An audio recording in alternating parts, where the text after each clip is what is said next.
Well, greetings everybody, and welcome to this world's, this world, indeed. Welcome to the other world.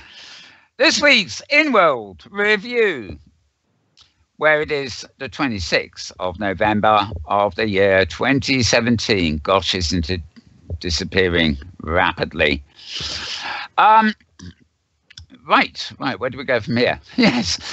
This show is normally about, it's a talk and discussion about virtual worlds, but in particular destinations, events, everything else on the hypergrid, which is the interconnected system that links all open simulator and related virtual worlds together. Maybe one day it will link everything together, but for the moment, it certainly links hundreds, if not thousands, of different grids together, so you can hop all over the world just as easily in 3D as you would do in 2D when you're reading a web page and following links. It is that easy, folks. Now, one of the things that has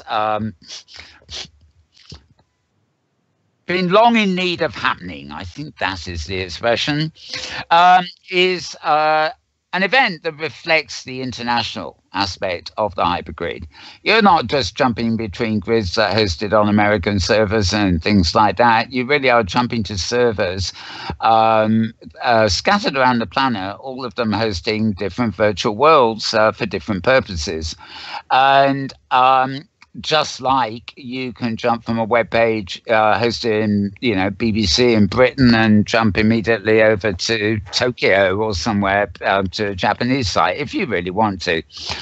And we thought for quite some time that there should be some kind of event that celebrates that international aspect. Now, given the number of countries in the world, such an event, at least to start, is somewhat limited. So we came up with the idea of doing one smaller one as a kind of test to see how it goes, and we chose literally 4 European languages, not English, although English is included. Focus on Germany, Spain, Italy, and France, and adjacent regions, so to speak, but using those 4 languages. Now, the event, it's called HIE, Hypergrid International Expo, is immediate. I'm getting some kind of noise, but am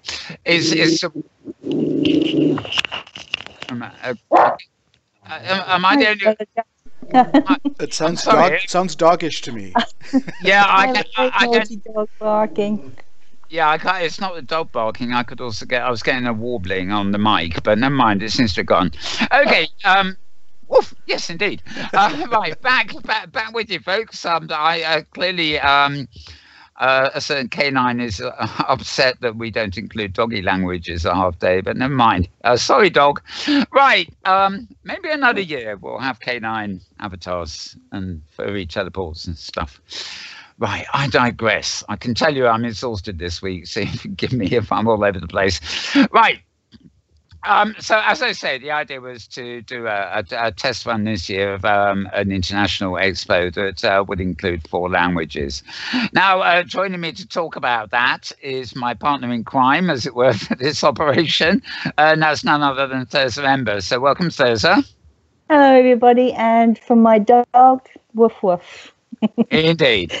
And also joining us, maybe with some pertinent questions, because me being involved, it would be nice to have external questions as well, but we will see. It's James Outloud. Welcome, James. Oh, thanks, Mel. And now with a T-shirt, I feel like I'm part of the crowd. Yay! Yes, indeed. Thanks. And I'd also add that James is multitasking because he runs all our camera and audio systems while we're doing this show at the same time as sitting here. So thank you for that too, James. Oh, certainly. And I have a dog as well. So. And yes, you have a dog. I mean, I bet your dog's better behaved than my dog. Oh, no, I don't think so. We'll see throughout the course of the show. I have the dubious distinction of not having a dog, but there again, I can imitate a dog. So if you hold your ears for 1 second, I will prove it. Go on then. That's pretty good. Yeah, it's pretty good. That's about the only thing I learned when I was a kid. I had a Northern English teacher who was endeavouring to teach me French, and he could not pronounce himself "oui." You know, it was it's "oui" for yes, and it was a gruffy sort of "oui," and he tried to get us to to do the "way," and I don't know how it happened, but somehow that attempt at expressing the word "way" went a sort of "way." Okay, that works, right? Don't ask me how it happened, but that is how I learned the trick. Go figure. Oh, I've an appropriate anecdote for an international expo, I think. Very good. So, yeah, dog talk all the way around here today, maybe, so, as long as we can hear ourselves speak. Okay, so on with the show, so to speak. Now, basically, it's down to you, Thirza, to bring me us up to date, as it were, on actually what's going on. But before we do that, we've actually got a rather important appeal to put out, I know, and that is obviously we're still looking for translators because the combinations of all these languages are quite great. But more than this, and you can tell us really, so we're also looking for basically I've forgotten the word you used to me, like subtitling host. Basically every event we have a sort of rough English transcript of in advance, and we need people in each of the 4 languages to literally translate from English, which we provide, into the local language in local chat, so that, for example, something is going on in German, we can already present an abbreviated transcript in English, but we need somebody in Inworld who can then give that transcript out live in, say, the French chat group. That's exactly right. That's how it works.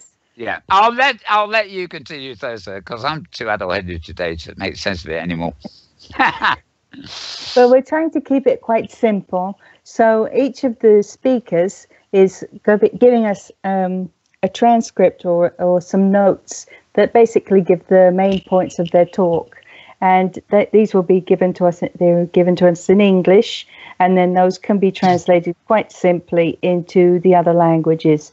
So we'll have, suppose somebody speaking in German, we'll have the notes in English that can then be transferred into French, Italian, Spanish. And obviously there's an English group too, so that any English speakers who are present at the expo can see the subtitles in English too. So really we already have a pretty good team of people from Spain, from Germany, from France who have and from the US who have volunteered to help out in putting this information into the groups. Each language has its own group on the grid, and as you hear the talk in the audio, you'll be able to look down into the group that corresponds to your language. So, for example, if you're an Italian speaker and the talk is in French, you can hear the French and just look down and into the group chat in the Italian group and just read the subtitles that basically explain what's going on. Of course, everybody's bringing a lot of pictures, visual aids of different kinds, so that will be a real big help, even if you don't understand the language, even if you don't want to read the subtitles, you can look at the pictures and they'll be explaining really what's going on. I think it's a great idea because I was really shocked and surprised and delighted how many people came forward and wanted to be part of this event. It's a wonderful companion event to the OSCC, which of course is the main event of the end of the year for OpenSim. But this gives people whose first language is not English and who don't have the confidence to speak in English a chance to speak in their own language and say something about what they're doing. And we have a huge range of different projects. We have some that are educational, we have some that are artistic, and we have some technical stuff happening. So there's something for everybody, I think, in this event. Okay, I'm suddenly thinking actually we will move back to this because we've got we got some slides to illustrate the agenda and stuff coming up. I'm just going to move over to our display screen very quickly and go to the first slide here, which is actually the display slide for the Open Simulator Community Conference, which is the previous week on December 9th and 10th. Now, while I've got that up, it suddenly occurs to me, this is me ad-libbing as usual, something we should let people know about. I mean, apart from the fact the Open Simulator Community Conference is imminent, I will be doing a panel on interfacing with virtual worlds, or it used to be called the viewer panel, but nothing is as easy as just a viewer, if you see what I mean. But I will also be doing co-hosting with Thirza here, in fact, a second panel, which will be all about the hypergrid. And on top of that, Thirza herself will be giving a talk, telling the folks at OpenSim, I don't know, it will be telling them something about the nature of the hypergrid in a more general way, I suspect will be the message. So first of all, that panel, of course, will be you and me, Thirza, at OSCC this is. We'll be joined by Pathfinder Lester, who had the original Adventurers Club. We'll be talking about Safari, of course, the current incarnation that you run, Thirza. And we'll also be joined by Krista Lopez, who, of course, is the person who invented the hypergrid, so she should really know it, all on the tech side. And we will also be joined by Emerald. Well, crumbs. Sean Emerald. Sean, yeah. Yes, he runs a grid as sort of, which is a way stop, like an airport. It is just packed with thousands of hypergrids, and if anybody knows the sheer volume and range of hypergrid destinations, I suspect it's Sean. So we'll basically be educating people who don't know that much about the hypergrid aspect of Open Simulator and its forks we'll be letting them know about it, because in my frame of reference, right, the killer app by which OpenSim will survive is the hypergrid. None of the new so-called modern platforms that work in motorcycle, headsets have anything like it. They've got different regions and you can teleport around or look up places in a directory and go there, but they're all within the walled gardens of those other ventures, whereas being open source, the hypergrid is wide open to anyone. All you actually need is to be running a grid with, and I do hasten to add, compatible code. And even though they don't always work as well as they could, and I know all about this, there are plenty of forks of OpenSim that, whilst not being OpenSim in themselves, at least you can get to on the hypergrid. That's right. It's a perfect compromise between sociability and independence. You can do your own thing on your own grid, to your own standards, with your own ideas. But then if you feel like going to visit somebody else or just look around and explore what's happening, you could do that. And then when you're tired, you can just go home to your own place and do your own thing. So it's a really good compromise. And you remind me, because I've become very keen on this of late, is that all you need is to be a resident of a home grid, as it says, wherever that might be. But more importantly, I wouldn't advise everybody under the sun to necessarily do this at the start, but for anybody watching who thinks this sounds a bit amateurish or what's the tech behind it, it's also just as easy to run your own grid on your own desktop and simply hypergrid enable it. So your home actually becomes your real home on your real own machine, and you just jump in and out of it using the hypergrid principles to jump where you want. Other people obviously choose to be a resident on a grid that's hypergrid enabled, and they use that grid and that grid services as their home. But there are myriad options there, and having your own home on your own machine is actually a real boon. It just makes it feels good to be walking out of your land elsewhere and then coming back to your snug little place of your own at the end of the day. It serves both functions, really, both social and private, if you catch my drift. Okay, so that hypergrid panel really at OCC will be introducing the concept of the hypergrid to the OCC. Many of them, of course, know all about it anyway, and will just be hearing like a few anecdotes. But we realise quite a few people there who, for education regions or corporate reasons, use OpenSim, but have never really latched on to the fact that they can connect with the worldwide network that is called the hypergrid. So as I mentioned too, I don't know how much you want to tell me about this, but your talk as well, I forget offhand, is that title of it? It's got a nice little title. Anything you want to reveal on that? Yeah, the talk is called The Economy of Appreciation in OpenSim. And it's about the struggles that we have at times to interact with one another, and those can be sociological as well as technical. And it's talking about OpenSim as a place of community and of art and of sharing the things that we know and the things that we love, and the different strategies that we can use and that people have used to sort of show their appreciation of what other people are doing.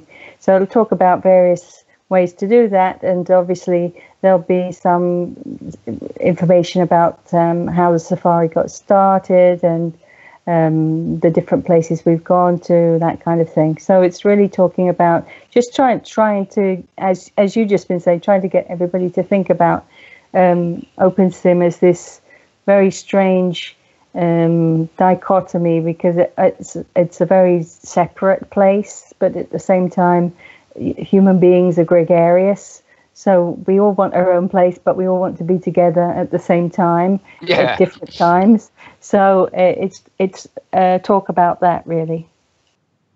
Wonderful.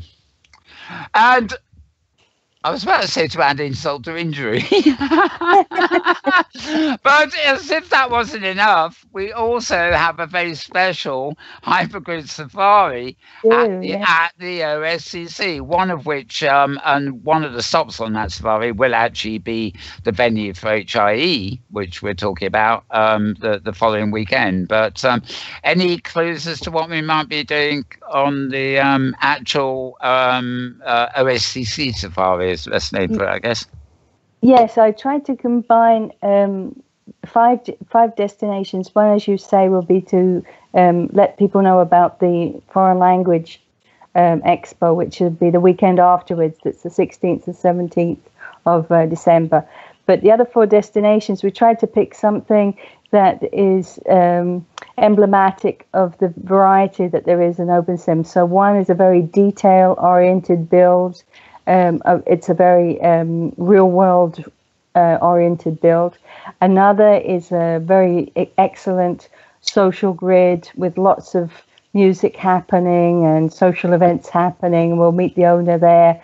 Another is a hypergrid hub, so you can see how easy it is to explore the hypergrid on your own, and just through sheer serendipity find new places that you've never even heard of before. And then we're also going to, because it's December, to a winter wonderland as well on a very special small grid.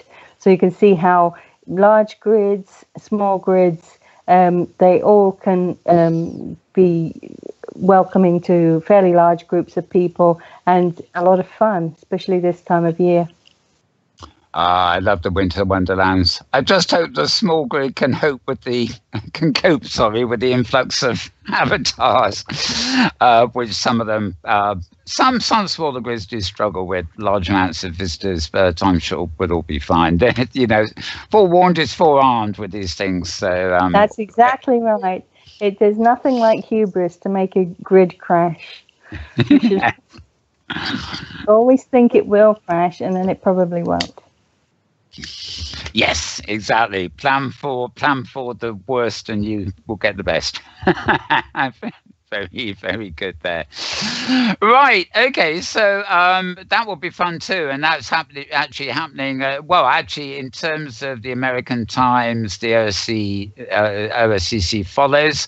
That safari will be roughly 2 hours over the lunch, or just before or after, depending on your time zone. That's exactly right. It's from 11 a.m. SLT. Which it's the morning in America, or early afternoon, and it'd be the evening in European time. Yeah, so we catch slightly earlier than safari. Now, if anybody listening likes to go on safari, it's an hour earlier than that, and it's on a Sunday. Yeah, but otherwise it's very similar. But specially chosen destinations, I guess. It's funny, I was reading the news on our news program an hour ago, and saw a lot of posts from your hgsafariblogspot.com site earlier about 2 posts about this week's visit, and of course another one about the fashion show yesterday, which is now finished. I hope that went well. We should share it with Laurie, who was on the show last week, of course. Right, okay, so if you watched last week's show, of course, you will have heard more about OSCC, because as well as having fashion models running around everywhere, we had Joyce Betancourt on the show. So moving on, the next slide I'm going to put up is simply our general logo slide for the HIE. As you can see, all of us in the studio are wearing some variation of clothing which has the logo on it too. I guess you can contact me or Thirza if you want to acquire these, or simply go, well, we'll let you know earlier where you can get a t-shirt. The more people wearing it, the better, because you're walking adverts for us. And I don't approve of advertising, but in this case I do, if you see what I mean. Branded clothing, yes, indeed. Changes the world, doesn't it? Where's my shoes? I need some HIE trainers. Maybe I can put the logo on these grey things. Never mind. Okay, oddly enough, I keep realizing when I show it and then forget to mention it that this particular logo is the display logo and hasn't actually got the dates on it, but that is not of much importance. I'm going to move on to the next slide, which is basically highlights some of the stuff happening in the morning of the first day, which is actually basically, apart from the opening, is basically the German language-based segment. So I'm now going to go back to Thirza and she can tell us all about that. Yes, it's the morning in American time. That's going to be early evening in European time. And we start off with all the 4 moderators who will be just making a welcome in their own language and just talking about the reason why we're having this particular expo. And then we have 3 great talks. One is a tech talk. Can I just interrupt? Sure. That first session, I love that many voices are open similar language. As you can see on the slide, and I think we need to give credit here, is we actually have 4 people running each of the half days because they're kind of language strands. So maybe I'd just like to introduce the people who will be doing that introduction. I know we've got Kiops, Loru, Tosha and Siberia, as I call them. Maybe you'd like to just mention those. Yeah, for sure. Kiops, she's French, and she's organising the French in a magnificent manner. Not just promising to present them, but she's also making sure everybody knows where they have to be and when. And she's very involved in the EVER grid and also the University of Strasbourg. And so her panel is going to be talking about avatars later on. So that'll be really interesting, her and her group of academics. And then we have Laura Destiny, who I think everybody knows from last week. She's a very creative person and made a lot of beautiful fashion items, and very committed to the free and share-alike community in OpenSim. And then, of course, we have Tosha Tyran, who's... Laura is doing the... oh, God, I'm getting confused now. The Spanish. No, Laura will be presenting the German speakers. Oh, God, yeah, sorry, I'm getting mixed up between Tosha. Yeah, sorry. Okay, Laura is Germany. Okay, we got that now. Tosha, who lives in Spain, will be presenting the Spanish speakers. She is one of the founder members of the very international Craft Grid, and so she speaks a number of languages, and she's going to help us out with that. She'll also be helping out with a lot of the translating during this whole expo. And finally, we have Siberi and Fredo Purifica, who is Italian, and he's going to be presenting the Italian part of the expo, which is the final part on Sunday evening time in Europe and afternoon in USA. But right, coming back to who's speaking the Germans, we have Dieter, of course. We're very excited about Dieter. Sorry, I was just saying we can't live without those four. Right, okay, let's get on with the agenda. Dieter, yes, almost a keynote, really, isn't it? Yeah. That'll be very interesting to hear what he has to say, talking about web-based virtual worlds, eliminating the viewer, getting away from the viewer. Then we have Tosha, who's, of course, as we said, one of the founder members of Craft, and she's going to be telling the story of how Craft got started and talk about herself, the owner of Craft, who's Li Ku, who we all know. Also talking about Tao Quan and Lumiere Noir. They were the four founder members, but of course the grid has grown and grown and grown since then. It's 7 years old, coming up for 8. So it's one of the most successful grids in the Hyperverse, and she'll be telling that story. And the fact that the co-founders there, Lumiere Noir is founder there, is very interesting too. He has, of course, passed on, but is considered one of the greatest creators on the hypergrid and elsewhere, really. So right. He's very famous much for he made as we know in Second Life, the ivory tower of knowledge for builders, and so many builders, that's how they first got the hang of how prims work. So he's much loved and much missed.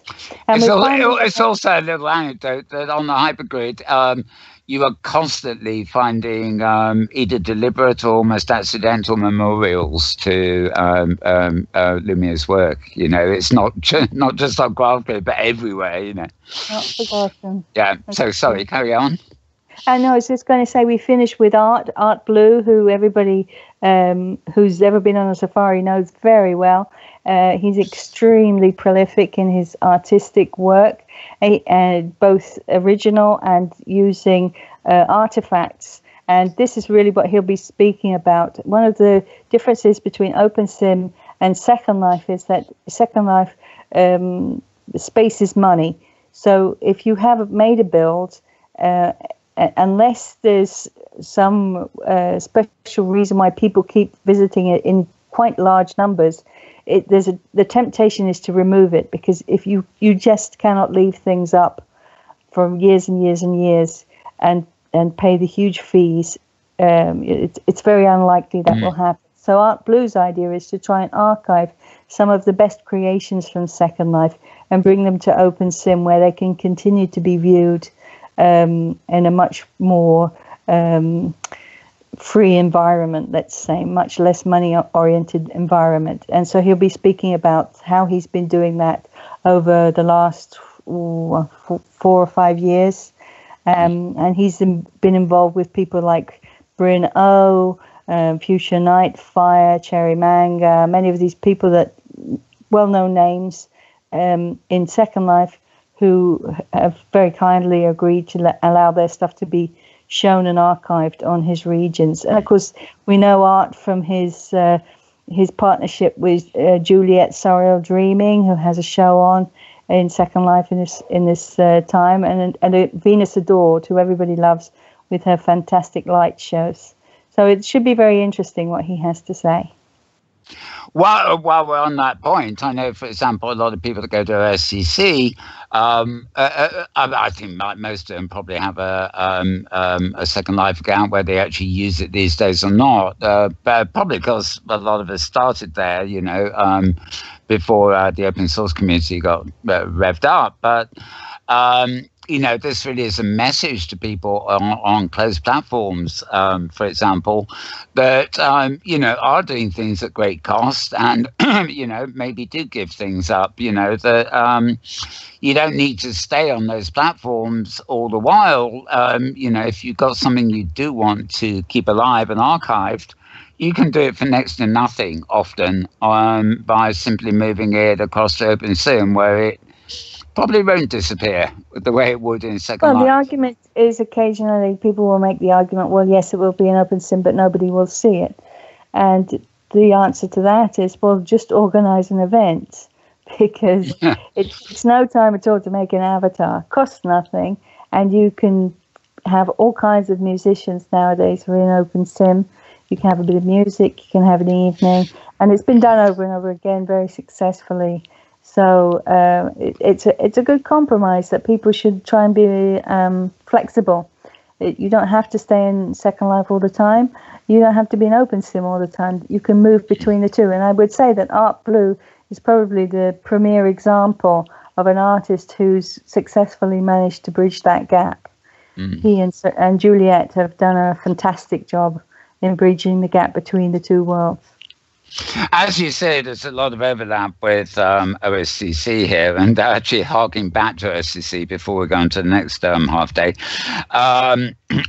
Leah Lobo is actually hosting a panel on, I believe it's a Sunday now, called Bridging Worlds, and over and above, being able to bring things into OpenSim and put them on the hypergrid, a lot of people don't realize just how much OpenSim is an ideal building development platform, because especially if you're running a region offline, but even anywhere on OpenSim, anything you build can be exported as OARs and inventory files and stuff, and you can convert those for use all over the place. And we have examples of there's a wonderful lady called Linda Kelly on OpenSim in various forms who has made publicly available a whole wealth of things. They are a bit samey in some ways, but a lot of educators and people who need stuff quickly rely on these builds. And I know for a fact that certain people have quite literally taken work she's done, like whole regions, and exported them, and then dropped them into places like Unity, and then reposted them in identical format on totally different platforms. Where the viewer. There's some fantastic, or Linda's stuff is certainly has a massive historical appeal, but there are some very amazing mesh builds now, very realistic. We went to see one that's on Kitely at the Shanachie Library a couple of weeks ago. But that's freely available, or if you go onto Fred's website on outworlds.com, you can find that. So these builds, they're freely available, and the provenance is clear. You can see who's made it. That was Qutiolala artist's build.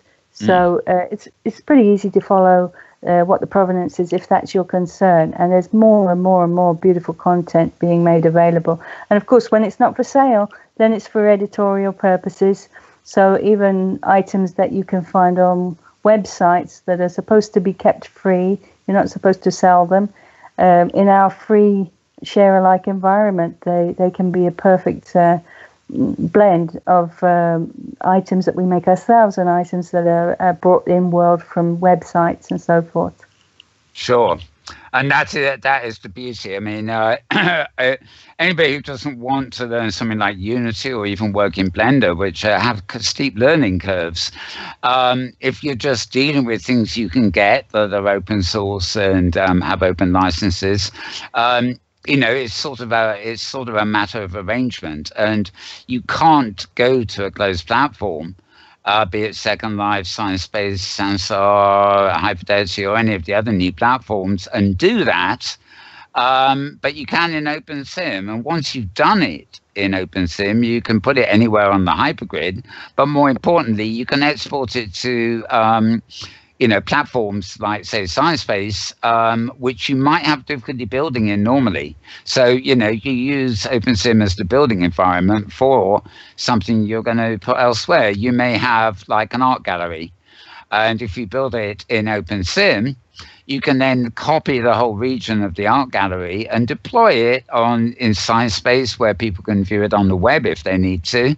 And, because it's a standalone thing, it can be everywhere, even places that aren't actually on the hypergrid, as long as it's standalone. So the uses of OpenSim and the hypergrid are just so diverse indeed that, a lot of people that we're going to be talking to just don't realize, they think, oh, I can have my independent little grid somewhere and do my own things offline, but they haven't really made that mental jump, as it were, thinking outside the box as to how OpenSim can be a base that you expand out into all sorts of other things from.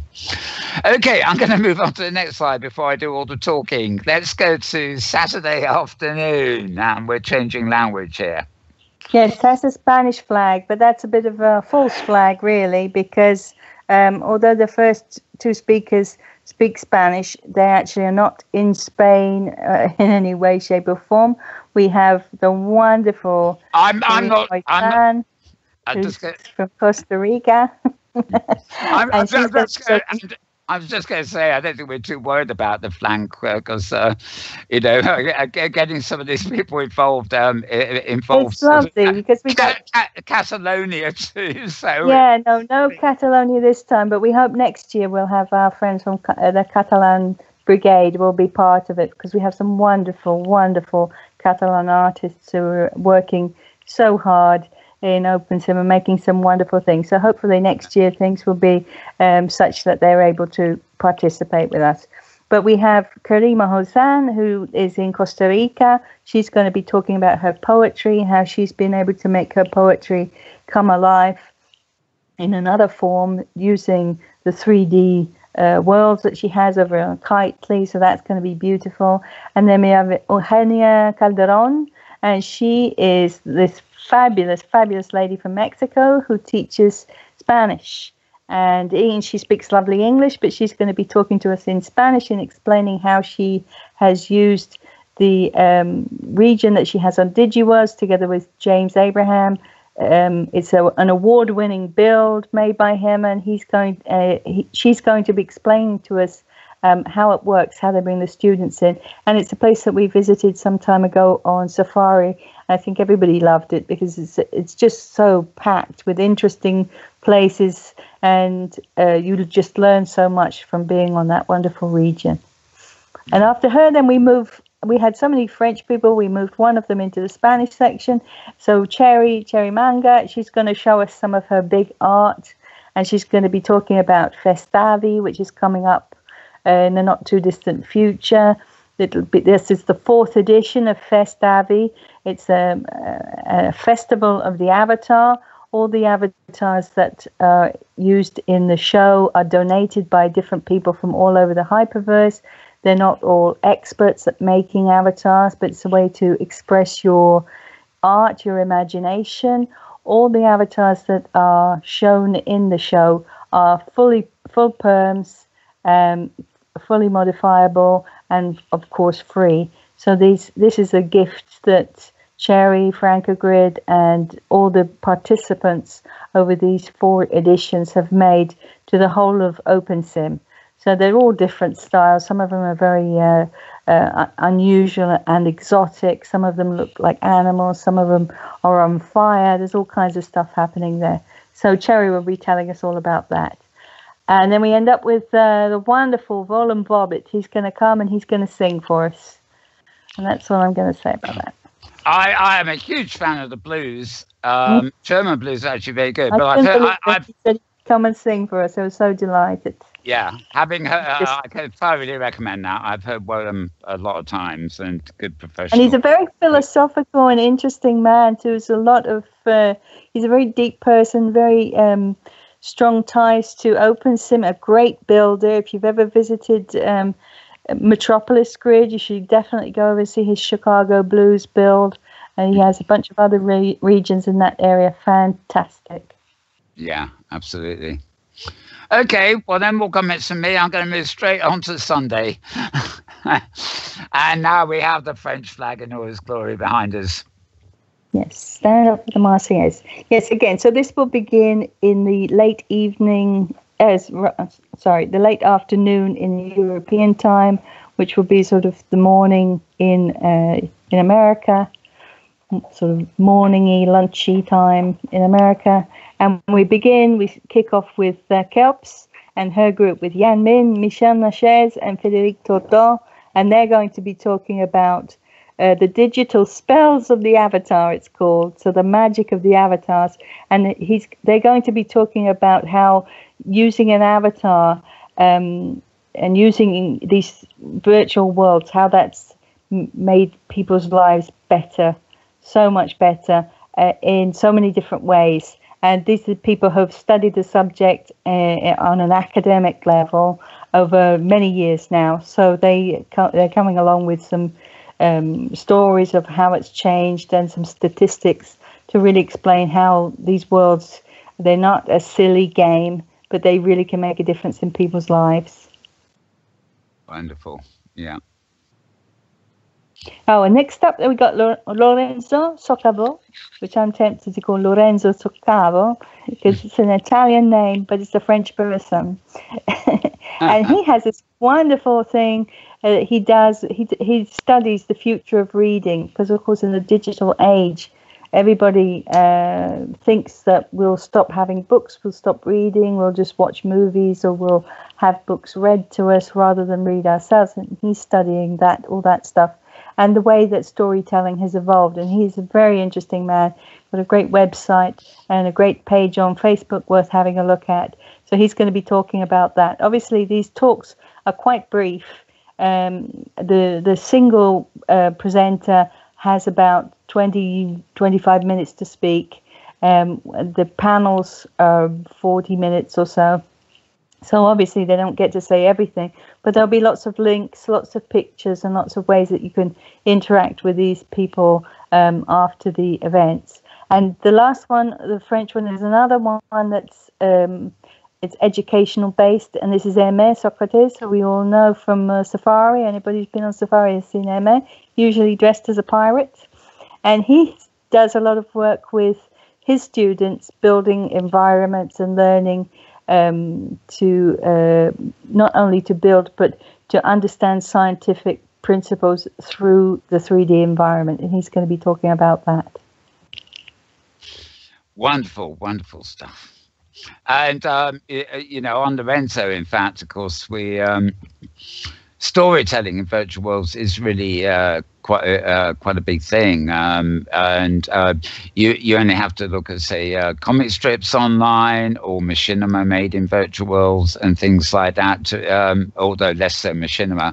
Say comic books and forms of literature and reading. And, things like the age of Kindle has changed everything in terms of the physical way we read, but also the mix of illustrated books and then visual narratives and things like that. And really, your own space alone on the hypergrid or OpenSim is like a perfect medium for you to do storytelling. I mean, I haven't started making any comic strips yet, but I on my private grid, I send up a picture of a day to Flickr, which is just like scenes, to give an idea of the scenes. And eventually I'm going to kind of hopefully extend that.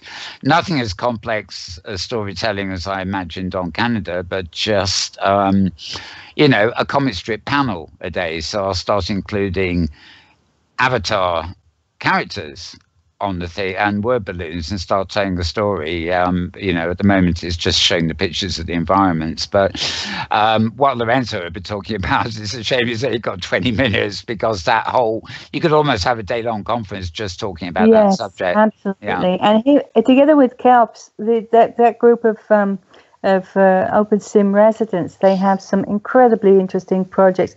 As we've been many times to see the Shanachie Library, which of course is a huge deal in Kitely and in Second Life too. But on the Francophone side, we have the University of Strasbourg, Evergrande.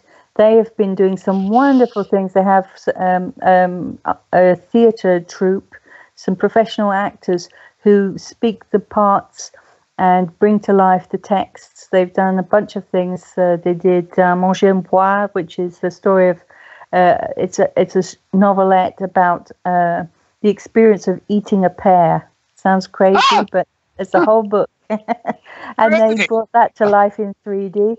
They did another wonderful one about life by the canal, where they built a canal and they had the voices of the various people who live on the canal, and the boatsmen and the lock keepers and all those things. And then they did another really, really wonderful one, which is about I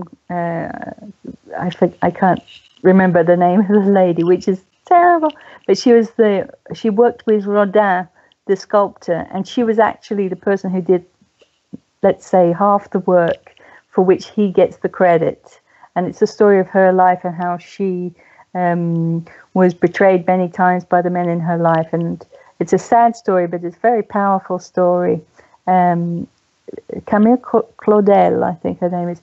So, and they brought that to life in a way that many times these are stories that you know nothing about. If you're not very involved in French literature and French history, it may be things you've never heard of. And so it's a fabulous way to open your eyes to something brand new and learn a little bit about culture, and also experience it in a 3D environment and multimedia with the sounds and the poses and the music and these wonderful voices of the actors of the Théâtre de la Drette. You know, I've been on the hypergrid for what, 5 years, and when we talk like this, my mind still boggles. I know, there's a lot here. There's a lot to see. Indeed. Okay, let's move to the last slide here, and that is Sunday afternoon. Yeah, well, this is Italian time, so brace yourselves. We have you of course are based in Italy, just as I'm in the UK. So. You'll be home at the end. Yeah, home for the end. This is going to be good. We got Roxella Babenko is up first. She's going to be telling us all about one of the most iconic places in OpenSim, which is the Museum of the Metaverse. And we're going to have her explain the history of that, how she started it in Second Life, how then she moved it to Craft, all the very excellent artists that are involved in there, they refurbished the whole museum about 18 months ago, involving Alpha Hour did it, so it's absolutely looking fabulous.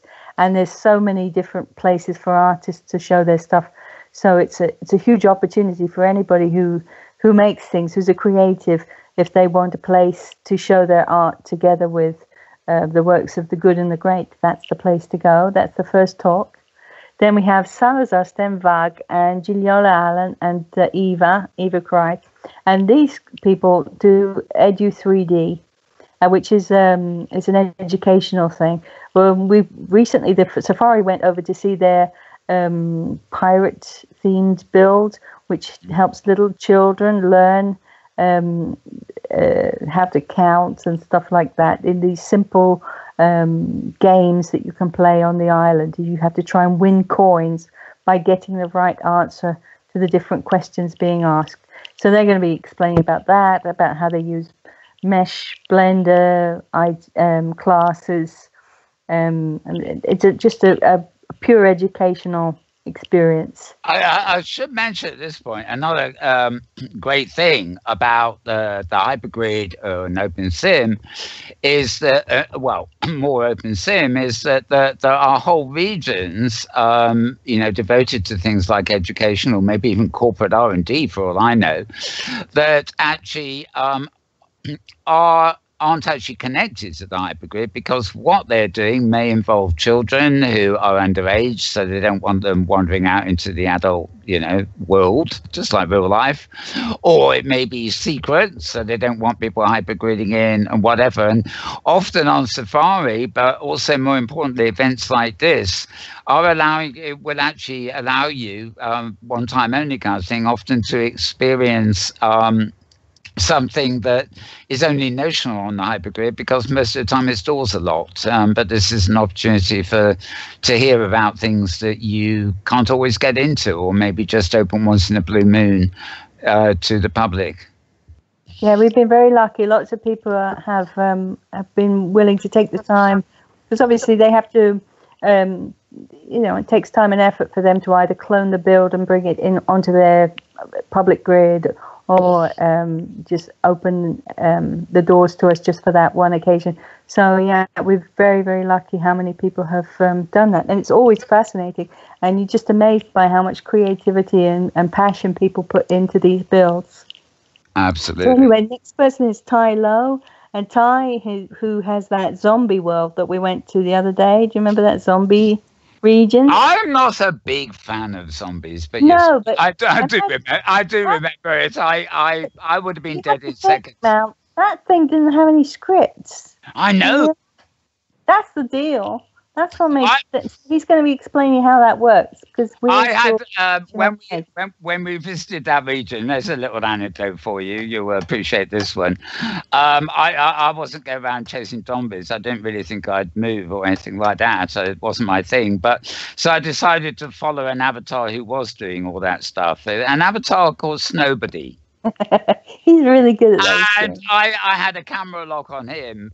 So although I didn't really follow the mob around the region when we visited, I just followed Snowy for whatever it was, an hour, and watched him running away from things and zapping things and stuff like that. Nobody is a killer. Watch out. And also the other one, you know who it is? Fred Resident. If you're ever doing like a hunt or something and you're useless at it like me, follow Fred, because he's like a genius for those things. So just cam onto him and he'll take you where you need to go. So it's like the camera the camera operator is betting on the winner being Fred. Love it. Yeah, but Snowbody's very good at those games. Of course, he's played many games over on Outbreak on OS Grid. So that's where he got his training. The great zombie, the mother of them all. Total Sorbet's region over on OS Grid, Outbreak.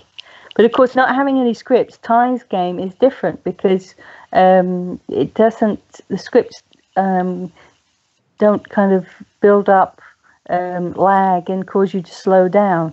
They just keep coming, those guys. So it's a good game. The sim is called E-Zombie, and it's on Endivatomic Grid. I guess we could put there. And it sounds like this. It sounds like this presentation is about this extension called EPAT, yeah, exactly. which reduces lag and everything else, and allows you to do complex things. And so people are developing all these fantastic things, and we end up with Safari's own beloved Wizardos Chrome, who's going to be talking about art. Of course, she's a fantastic photographer. She makes a lot of machinima too. So she's going to be talking about her art, which is art capturing other people's art, which is a very beautiful thing. And so there'll be lots of pictures. And she's going to be talking about, there's a particularly interesting museum of art over on Evergrid, which she's taken some pictures of. So she'll be featuring that. And then that's it. That's music, imagine, and fun and games. Now, I imagine, I know we got certain people who maybe doing live either DJing or performances and things around what we've got here. So that basically was the rundown you know, the main agenda, as it were, for the expo. But I mean, there will be surprises yet to come, won't there? I'm sure. I'm quite sure there'll be surprises, yes. Indeed. Not all of them necessarily good. Oh, they're all yes, so well. They're really good. And if you crash, just come back. Yes, in The our surprise case, of it. we, you know, expect the worst and it can only be better in our case. But James, with what do you think of that little lineup? Were you impressed with that? Oh yeah, that was fantastic. I you know, the thing that always catches me is the pronunciation of Seanchai. I still see it as Shan Chai, but Yeah, I'm the same. I can't Yeah. get it into my head that it's not Sanchai or something. I just right, go right. go with what it looks like phonetically, as it were. But it's Seneki, is that right? Is that right, Thirza? Yeah, Shanaki. Yes, Shanaki they call it. Shanaki, okay. Yeah. No, what a great lineup. I mean, just again, this platform is just phenomenal. What people do creatively, it's such variety and such clever things. It's great. And we have people lined up already for next time, which is really exciting. We already have people asking if they can be involved for the next one, and telling about really, really interesting projects they're working on. So I'm sure this is going to be just the first of many. Talking of Shanghai Library, by the way, Caledonia Sky Tower, a prominent that's over there. She has.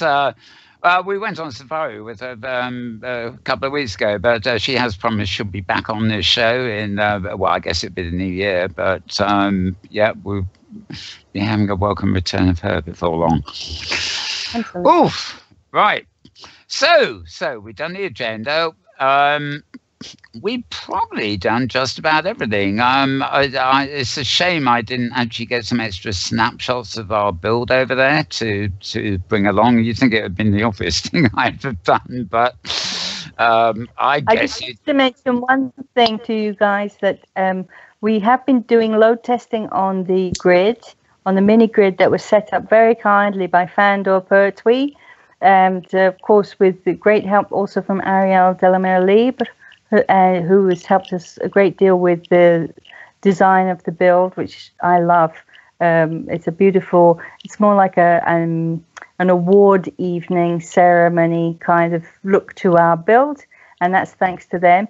Unfortunately, we had some technical problems with the mini grid that was set up, and so because there's really not enough time for us to iron out all the wrinkles with that, Liku Rao has very kindly donated some regions on Craft Grid. So the actual expo will be happening on Craft Grid itself, which of course is an international grid with lots of Germans and Italians and people of all different languages. So it seems an appropriate place. And so we'll be putting out the HG address for that so that people can come over and see it. The build will be the same, but it will be on Craft Grid rather than on the mini grid. And that'll just be easier for everybody because the asset server won't be overloaded. It's just easier to be on a bigger grid in the end. And we thank Fandor very much for all his hard work. Yeah, and I've done a lot of, well, basically I'll be stage managing, and so I've done a lot on the stage, but we have actually used a lot ultimately of Ariel's original design. It wasn't going to be suitable for our technical setup, so we were never going to be able to use it the way it was done, but we've extracted as much of it we can to pay sort of homage to her original design there, and I gather she's been reasonably happy about what we've done. So we'll thank her. Yeah. Right. Okay. So we're back to square one. I'm racking my brains. I keep thinking, oh, now we've done the agenda, we've done the thing. Isn't there something else we need to be putting out here?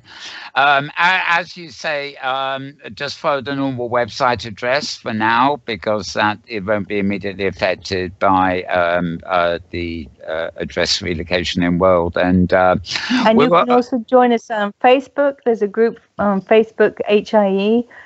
For the expo, which you can quite easily find. You can also find us on Google Plus, the same. So join those groups, and that's where you'll find a lot of the information. As far as people who want to get involved in helping with the translation, and who want to be greeters, perhaps, or who just want to come along, need a little bit of hypergrid help to get to the event. It's going to be on the 16th. And 17th of December, that's the weekend after the OSCC. So we'll be doing a lot of load tests between then and now. So between now and then, I should say. So there'll be lots of opportunities to come and take a look at the regions and grab the freebies and take a look. The other thing I think you wanted to talk about, Mal, were the opportunity to have a booth, a publicity stand. Sure. One other thing first, actually. I'll have to check with you live that this is correct. But if you have already landmarked the landing region for the expo and teleport there, for the moment we're simply going to alter the gates from the landing region to point to the new actual conference region. So although they will be duplicated, whichever grid you go to, if you accidentally land on the one we've moved from, you'll still land in the landing region, and the gates will take you to the correct location. So we're making it all as seamless as possible. When you jump through a gate, you're jumping through a gate. You don't really care where you're actually going, if you see what I mean. Until you get there, you can't be sure what the virtual terraformer is. So, terra-firma, I mean. Okay, yeah. Now, thanks, Thirza. You've reminded me. Yeah, we have a little booth. I've used it for a lot of things. It's just one of those, like street side booths. On the front, there's a counter. You can have an avatar sitting behind it. You can put boxes to give away things on the counter, as well as an avatar manning it.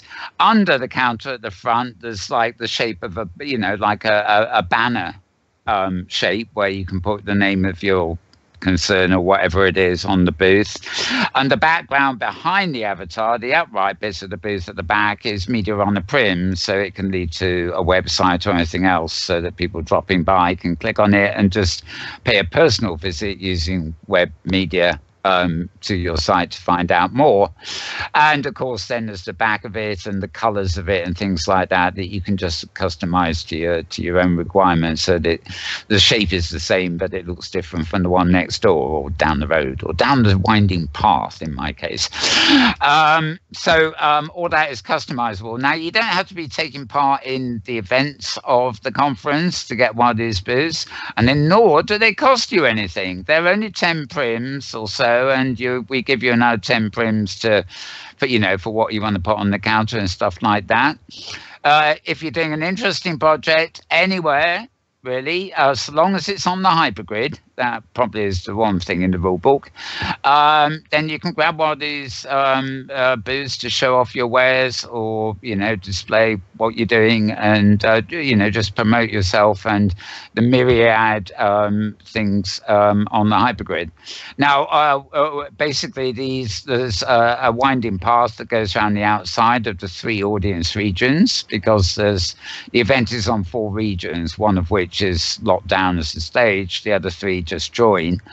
And so, you've got the perimeter basically of 3 regions. Obviously, if we get 1,000 people wanting booths, we may have to start turning people down, because I don't know whether you can get 1,000 into a 3-region walk, but you get the idea. Anybody who really wants one can have one.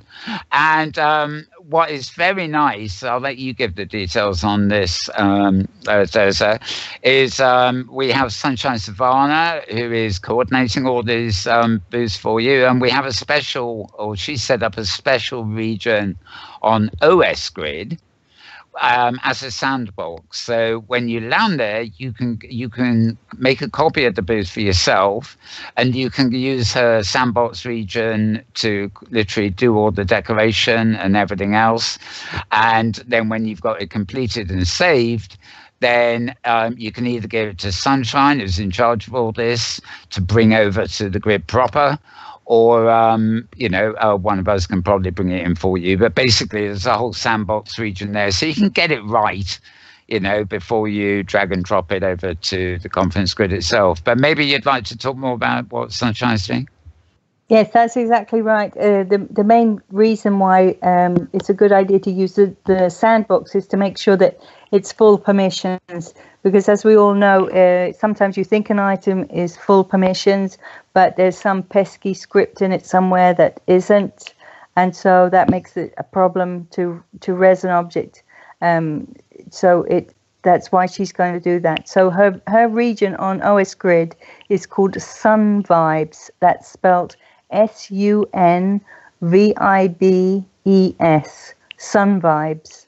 And as soon as you get to her region, you'll see there's a little teleport that takes you, or a landmark that takes you across to the sandbox region on her land.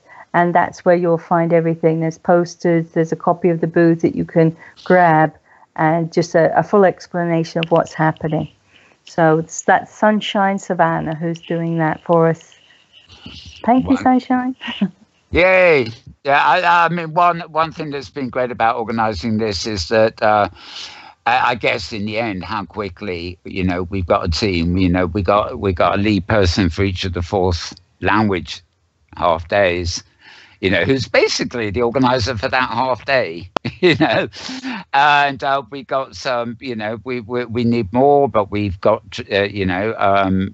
some translators, but, combinations of four languages. It could have been very messy, except for the fact that for the presentations, we've got them in English, and, it's just a matter of annotation.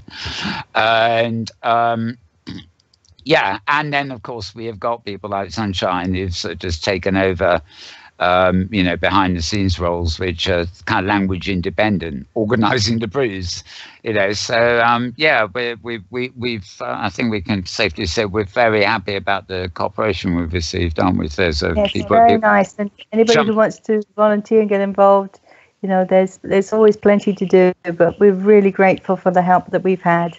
And from Fandor, first of all, Ariel, from Liku, from Sunshine, and from the many, many other people who've participated and helped, even with things like the load test that we've been doing recently. That's made a huge difference for us to have people come in and just give us some feedback about how the grid's working out. So that's really worked out well for us. Thank you all.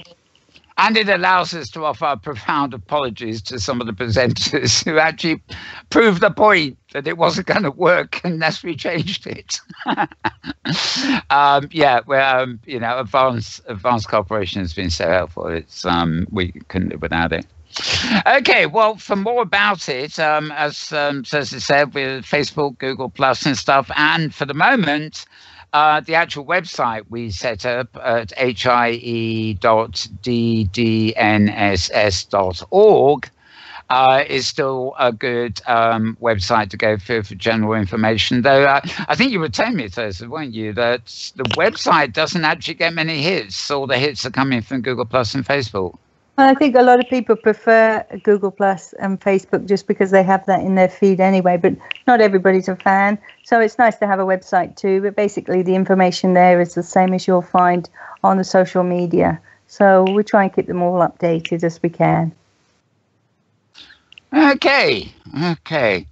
Well, I said it's probably going to be a shortest show today. I think we're now longer than the shortest show ever, but we're certainly short of our 3-hour marathons. While we got you, we might as well include what's on this week. And one of the things that's what's on this week will be Wednesday at noon, Pacific time, this strange little thing called Hypergrid Safari, the regular weekly event. Any snippets on what we're in for on Wednesday? Yeah. Oh, it's a very exciting week this week. We're going to the fashion show that happened yesterday. We're going to see a sort of slightly, probably shorter version, but it's a very similar version.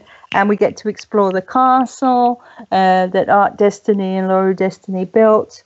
So that'll be fun. We'll see some of the models, be able to talk to them. And then the second destination is Counter Earth. It's a place we've been to before, but it's a place that's growing. There's a lot of new developments going on there, a lot of new enthusiasm. I think they have up to 10 different lands being built, 10 different regions that all tell stories. It tends to be in the Gorian flavor of fantasy. So there's a lot of deserts and masterful looking gentlemen and semi-submissive looking women. Not all of them as submissive as they might be. So it'll be a bit of fun. Anyway, we have visited in the past, but there was just so much to see. We really only got a glimpse. And they're an incredibly enthusiastic band of brothers and sisters over there. So we're going to go back and take a proper look. And our hostess will be the wonderful, the darling Kindra Turian. She's going to be showing us around. And of course, Master Havoc Grau will be in the background, I'm sure. But it's going to be a lot of fun, I know. Everybody will enjoy it. Great. So that's a date for Hypergrid Safari on Wednesday. And I must say, it'll be fun to reacquaint myself with... I didn't get to... Is it women? I know. I didn't get to Laura's thing yesterday for all sorts of reasons. So a replay of that will be good. And of course, we might reacquaint ourselves with Ice Lady, who was the model Laura brought here last week. Fabulous. And yes, we saw a lot of her in many senses of the word. So she will no doubt be amongst the models that we get to meet there. But she really changes her clothes fast and uninhibited in public too. No, I'm just joking. It's a fun place, and it's very beautiful too. So we'll have the time to really take a look around. There'll be some dancing, and I'm sure there'll be some swimming in the duck pond as well. So it should be a lot of fun. Swimming in the duck pond. Oh, that way. Sorry about that. Yes. Hasn't she got? Oh, if I'm going to go swimming, I want to be with dolphins, not ducks. Well, they're swans. Well, yeah, okay. Swan a compromise? Okay. Swans are sort of compromise. They fluff and flatter and fly too. So yeah. As long as they don't break their arm. Yeah, we need a lot more virtual avatars who are dolphins and whole swimming places to go down with dolphins. I don't really go for the furries and all these animal avatars, but a dolphin in a dolphin environment, communicating like a dolphin, maybe. Well, I think this may be too much information, Mal. Maybe too much. Okay, this is what I call end of the show rambling, isn't it? Right.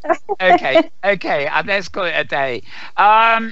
Anything else when you hear Thirza? I mean, unrelated to HIE, Safari, OCC, and all the stuff we've mentioned. Anything else you want to get in with you with us? I think we covered everything. Thank you very much for having me. I've really enjoyed being here today. Okay, and me too. You're always welcome here. You're one of the family. And James, any final thoughts from you before we call it a wrap? No, it's not our shortest show by any measure, so that's great. And also, we had a very not many comments, but we had a lot of people watching the live stream today, so that's a nice bonus too. Oh, absolutely. Yep. Yeah, we this show's success is built on the fact it's available for people to replay throughout the week. But but it's always good to have live people out there. So all of you out there watching live, thank you very much for doing so. It adds a little bit of feel for us, you know, knowing that there are people in the audience while we're live. And were there any comments at all as well, James? We always try and look out for any mentions of things. Yeah, I was keeping an eye, and there were no comments made. There were during the news when we had some audio problems, and again, the audience was really helpful there. Yeah. Hey, we can't hear you. right. Something like that, which is always useful to know. Yep. Okay, well, no such problems on this show, thank goodness. Yep. Okay, well, that's it for this week. We're all going to go off and recover from what has been a rather hectic week in many ways for all of us, I think. So I'm just thank you again to Thirza and James for being here and doing their respective things. Thank you, James. Oh, you're very welcome, Mel. And thank you, Thirza. Thank you, Mal. See you soon. And all I would do is say, wish you, rather, a very good morning, a very good afternoon, a very good evening, depending on wherever and whenever you are. And we'll see you next week. Bye for now.